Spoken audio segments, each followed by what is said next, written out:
Hello guys! Nandito naman yung lingkod na si Daily Root. Yung cactus natin guys, ni-transfer natin sa sa pot. Flower pot. Isang napakagandang cactus yan. Huwag niyong anuhin yan kasi nakakatusok yan. Yung mga masakit yan sa kamay. Maliit lang to na cactus pero ang ganda tignan. Napakaganda talaga. Tingnan nyo, yung kamay ko, maliit lang yan. Pero parang may mga gagamba dito sa sa loob. Talagang ganda ng cactus ngayon.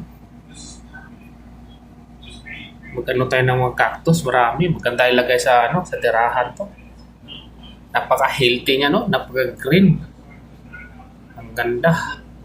Subscribe po sa inyong lahat.